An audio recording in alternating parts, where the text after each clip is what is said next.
तो हेलो दोस्तों, हम लोग सभी ने बचपन से sustainability, sustainable development, renewable energy, preservation of our environment, इन सब चीज़ों के बारे में ज़रूर कभी ना कभी सुना है।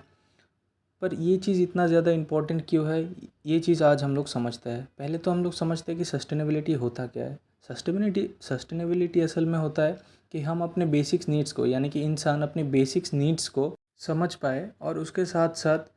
फ्यूचर जनरेशन या फिर आने वाले जनरेशन को भी, या फिर उनके जो नीड्स है उन चीज़ों को भी हम लोग समझें। इन शॉर्ट हम लोग ये बोल सकते हैं कि हम लोगों को बेसिकली जितना ज़रूरी होता है, जितने सारी चीज़ें ज़रूरी होता है, बस बेसिक्स उन सब के बारे में हम लोगों को ध्यान देना चाहिए और फ्यूचर जनरेशन के लिए भी हम लोगों को कुछ चीज़ें प्रिजर्व करके रखना चाहिए। अब सस्टेनेबिलिटी असल में होता क्यों है? हम इंसान के द्वारा कई कई चीज़ों के कारण, जैसे फैक्ट्रीज़ हो गए, केमिकल्स हो गए, या फिर और भी कई रीज़न्स है, लाइक मोस्टली पोल्यूशन के कारण ह्यूमन और अदर जो लिविंग बीइंग्स है, इनमें बहुत सारी डिफ़िकल्टीज़ और बहुत सारी डिजीज़ेस के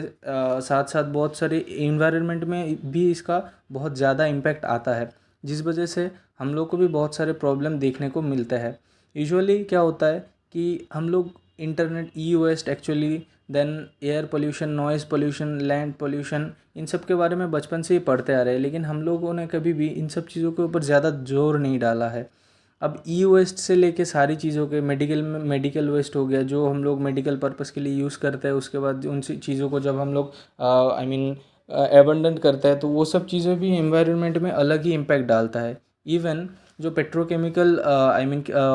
कंपनीज़ है, या फिर जो फैक्ट्रीज़ है, उनमें से भी जो वेस्ट निकलता है वो भी वाटर पोल्यूशन करता है, और भी बहुत सारी चीज़ें हैं। इन सब चीज़ों की वजह से क्या होता है, हम लोगों को इन्वायरमेंट में बहुत ज़्यादा पोल्यूशन फेस करना पड़ता है, लाइक कार्बन डाइऑक्साइड की ज़्यादातर मात्रा, और इसके वजह से ग्रीन हाउस गैस, और इसके अलावा भी ओजोन लेयर में छेद, इसके अलावा और भी होता है कि यूवी रेस का अर्थ पे आना। इन सब चीज़ों के बारे में हम ह्यूमंस में और जो लिविंग बीइंग्स है, इनमें कई सारी प्रॉब्लम्स दिखाई देती है। जैसे ज़्यादा मात्रा में कार्बन डाइऑक्साइड की वजह से हम लोगों को जो सांस फूलना, या फिर एयर पोल्यूशन की वजह से हम लोगों को heart disease, lung cancer, asthma, ये सब डिजीज़ भी देखने को तो इस इन्वायरमेंट को प्रोटेक्ट करना हम इंसानों का ही काम बनता है। तो इस वजह से हम लोगों को इन्वायरमेंट के प्रति और आने वाले जनरेशन के प्रति थोड़ा बहुत अलर्ट हो जाना चाहिए, और इसकी वजह से हम लोग को सस्टेनेबल डेवलपमेंट पे भी जोर देना चाहिए। यूनाइटेड नेशन जो एक ऑर्गेनाइजेशन है, उसने इन्वायरमेंट को प्रोटेक्ट करने के लिए कई सारे वेज निकाले और 2030 तक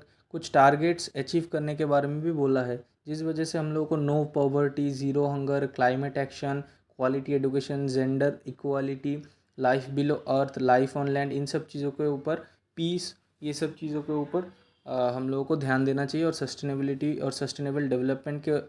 ऊपर भी हम लोगों को ज़ोर देना चाहिए। और ऐसे ही 17 गोल्स जो आपको स्क्रीन में ऑलरेडी दिख रहे होंगे। ऐसी और भी जानकारी के लिए प्लीज़ सब्सक्राइब करें और जुड़े रहें हमारे साथ।